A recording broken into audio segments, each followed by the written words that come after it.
Hey yo, what's good YouTube? It's your boy Marcus to go back at it with another reaction.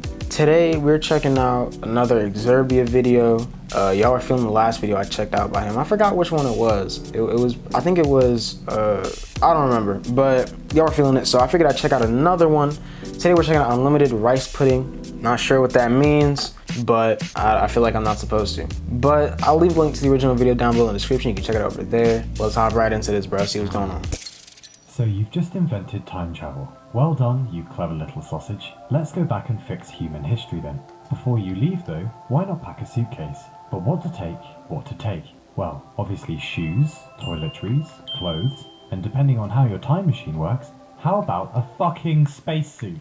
Because if your time machine works like a teleporter, what do you think is going to happen when you push the go button? Let's say you want to pop just 5 hours back in time to breakfast. Well, the Earth is orbiting the Sun at about 67,000 miles an hour. So you're not going to materialize at the kitchen table, you're going to materialize where the kitchen table will be in 5 hours, meaning the Earth is now 335,000 miles behind you. You doink. Alright, so let's say your time machine isn't a teleporter, but just... And that's even ignoring the fact that the Earth and Sun are also travelling through space together with the entire galaxy. And the galaxy is going... I'm just kind of confused right now. Like, this is crazy. 3 million miles an hour, so you'll probably just end up in interstellar space alone. And dead. And alone. Oh. Dead, yeah. But wow. Only. Let's just say you're dead and alone times 2? Launch yourself in a rocket, fly out to where the Earth is going to be in exactly 5 hours, somehow travelling faster than the galaxy, good luck. Then turn on your time machine and hope you got the calculations right so you don't end up materialising in the ground when it catches up with you. But really, okay, let's just say your time machine is... Yeah, but even then, what, you're just going to rematerialise in the air, are you? What about the air you're displacing when you pop out of nothing? How dense is a person? Well, about 985 kilograms per meters cubed. Well, air is about 1.2 kilograms per meters cubed. So when you arrive, there'll be a huge compression of matter as you materialise, causing at best a bit of a whoosh noise, and at worst a cheeky touch of, oh, you know, nuclear fusion. Oh? So really, let's assume your time machine isn't a teleporter, but something friendly like a closed time-like curve, or a wormhole, or whatever. Great, so go wrestle Genghis Khan, piss in Caesar's lemonade, now, down to business. From here in, we'll assume that A, the past can be changed, and B, you're a sociopath. Let's see if we can nudge humanity off in a better direction then, shall we? Step 1, don't be dead. Before going back in time, why not make sure you stay the fuck alive? Pack antibiotics, lots and lots of antibiotics, especially doxycycline if you're going anywhere near the bubonic plague. If you run out of antibiotics, and under no circumstances do this unless you are in fact a stranded time traveller, you can make very improvised penicillin by leaving mouldy bread until it goes bluish. Also, if you aren't getting water from a well, or the rain, or an aqueduct, how about don't drink that shit ever? Boil all of your water first, then you'll need to filter it. Find something bottle-ish, add a layer of charcoal, layer of sand. Hooray and a cheer! You just beat diarrhea. Step 2. Get clever. Before you go, read up on the basics of steam power, harmonic oscillators, pendulum clocks, germ theory, modern military strategy, monarchic history, the schematics of the printing press, and all the card tricks you can stand. Use a mnemonic technique to commit stuff to memory. A good one is the person action object system. Let's say you want to remember the dates of, I don't know, solar eclipses for no reason in particular. We'll aim for memorising about 30 of them, so pick ones in the time and location of whichever era you're going to. Now you'll need to remember the date of the eclipse and the exact time of day. Now come up with at least 10 people, 10 actions, and 10 objects. So let's say we're trying to remember the number 326. Well, 3 in the people list is Winston Churchill, 2 in the objects is wash, and 6 is a unicorn. So Winston Churchill washing a unicorn. 326 is easy to forget, but good luck getting that image out of your head though. Next, memorise any embarrassing secrets we now know about the monarchy of the time you're going to, and congratulations, you now have the foresight of a god. Now pack some gold, and silk, a nylon, and a laser pen, and an air horn, and some special chockies because, yeah. Personally, as an English native speaker, I would wander back to 14th century England, because A, it's before the Enlightenment and people will be way easier to bullshit, and B, further back and enough metallurgy and they'll be speaking Old English. But it's your time machine, do whatever. Off your fuck then. Upon arriving, if I were you, I would rig your time machine so you can't possibly go back before whenever you've landed. Otherwise, if you screw up, you might be tempted to go back again and interfere with yourself, creating a shitstorm of temporal paradoxes. Anyway, welcome to the past, it smells weird and everyone talks funny. So step 3 then, become a living deity. But first, remember that English is a bit of a work in progress, and even just decades back from our own century and you'll sound suspicious. Stick to the 100 most common words in modern English and you'll hopefully be alright. Still, if you open your mouth in public, you're boned. Locate someone vaguely Facts. trustworthy but not too clever, give them some gold, make sure they understand your instructions. From now on, they speak for you. What did that Next, you say? need to dress up in all... Still, if you open your mouth in public, you're boned. Locate someone vaguely trustworthy but not too clever, give them some gold, make sure they understand... Talk fondly of tortoises. Make further remarks regarding how exemplary tortoises are. Dance like a wiggly worm. Wow. Instructions. From now on, they speak for you. Next, you need to dress up in all that silk and nylon. Nylon won't be invented until 1935, and silk is still rare in Europe at the time. People will love that shit. Now, introduce modern music. The rhythms are so alien that people will immediately flock to it. Imagine playing some Lil Uzi for like King Arthur. That would be a very interesting experience. My milkshake brings all the lads to the courtyard. They're like, it's better than yours, Jehovah. It's better than yours, I could teach you, but I'll check with the priest. Grand. Next, go out in the streets and get your spokesperson to announce the next solar eclipse, which you memorised. People are going to freak out a bit, so let off your air horn a few times, flash your laser pen about the song and dance of it, yeah? When the solar eclipse happens, immediately announce the next one and claim it's you doing it. If people say, hey, you didn't do that, just say, yes I did.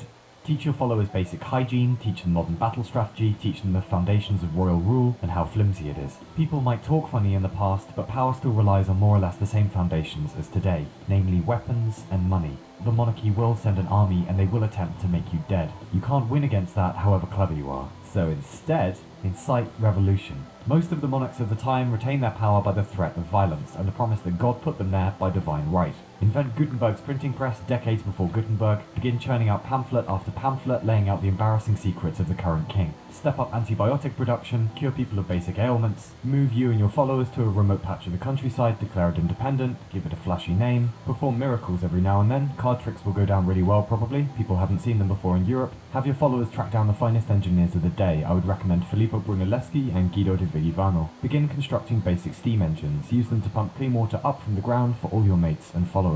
Have an elaborate underground temple built for you. Disappear inside with your time machine, only let your spokesperson come out and give orders. Leave behind extremely specific instructions about how to begin the Industrial Revolution early and grow your army and maintain your future empire and design good irrigation. Finally, have a very basic periscope constructed and stick it out the top of your temple. So let's travel a few decades into the future and see how everything is going.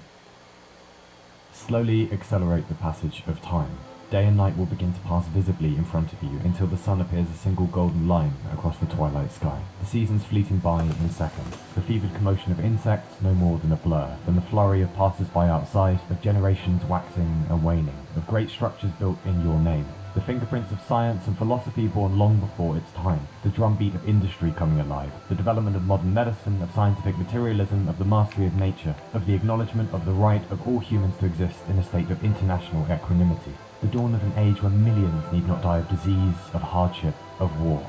You steer humanity now. There have been leaders and thinkers and sages throughout history, but none of them had your advantages. Now you can refashion history in the image of dignity and kindness and universal concern for every human alive, and all of it presided over by you, half human, half deity, moral, just, indomitable, indefatigable. How noble in reason, how infinite in faculty, in apprehension how like a god. Well, I mean, not a god technically, because people can still revolt against you and you can't do anything about it. So let's make a few changes in tactic.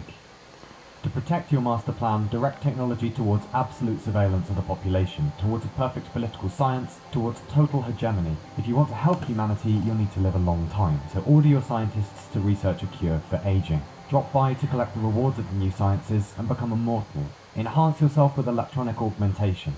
The problem with humanity? Too much freedom and leisure time. Remove both. Ban books. Ban mass communication. Rule undisputed. Technology in your left hand, power in your right. Dropping in occasionally to make alterations or dispense great justice and retribution in the name of peace. Shepherd humans out to the local planets, establish colonies, then spread out to the stars. Create a galactic empire, rule with imperious malice, lest humanity revert back to its bad habits. There'll be no love except the love of you. There'll be no art, no literature, no science. Total domination, unimaginable power, unlimited rice pudding. Who could stand in your way now? Who would fucking dare? As monarch of the galaxy, as pilot of history, as god emperor of time. Darling, I'm just putting the kettle on. Do you want some? Oh, for fuck's... What does that say on the door? 25 metres swimming certificate for... No, The other one. Don't come in, recording. Right, so... Well, sorry, I just wanted to know if you Nah, wanted a cup of... too late. I've lost my whole megalomaniac shtick. That's tough. Earl Grey and milk, no sugar. And can you bring the special biscuits in, please? Wow. That was interesting. I don't know how to feel, man. I just got my whole brain like thrown down a well and then pulled out by like a robot. I don't know. Time travel is one of those concepts that's so interesting, and like a lot of people say, if it ever becomes a true thing, then it's always existed, and then everything that's ever happened has probably been tailored to, you know, what happened, I guess. I don't know, which is kind of messed up in some ways, but you know, you gotta imagine it could have been worse. Probably could have been better, but could have been worse too, who knows. I believe that, you know, it's possibly, maybe possible, but not that probable at all. I feel like anything's possible, honestly. Like, if you can think about it, it probably could happen, maybe, but the chances of it happening are not that, you know, not that probable, at least realistically. But that's one of those things though that like I always think about, like, especially watching, like I like time travel shows like Travelers. That show is fire, bro. I'm so mad that it got canceled. I really wanted another season. But there's a few more, you know, movies, shows and things like that that kind of just make you sit back and be like, wow, like imagine how different the world would be if things like this happened. I don't know, man. It's one of those things that I feel like probably does exist, considering the fact that it's a concept that's been thought of for like ages, you know, probably will be thought of for ages. So at some point, you know, science and technology are going to be so advanced to where it could be possible. And like I said, if that is the case, then it's always existed. And that's why people keep bringing it up and things like that. I don't know. I can't time travel, but I do think that it's one of those things that I feel like could be used, you know, very well, but not going in the past. I feel like people, whenever they get that question, if you could time travel, would you go in the past or the future? A lot of people say the past, and I feel like that's kind of messed up logic, because if you go to the past, then you could risk changing the present, which could then delete the future, right? Like the future might never happen, but if you go in the future, then you can, you know, study what's going on, learn what's happening, figure out the bad things, how to change them, figure out the good things, how to, you know, make them happen, and then go from there. I feel like it would make more sense to travel to the future instead of the past. But that's just my thinking. But man, shout out to Exurb1a, bro. I don't even know how to feel about this. I kind of just got like, I don't know. My brain exploded low-key. But cool video though. Let me know what you thought. Of course, let me know if you're, you know, if you rocking with time travel. You rocking with time travel? Let me know in the comments below. But that's gonna be it for this reaction. Hope you enjoyed. Thank you for watching, and I'll catch you in the next one.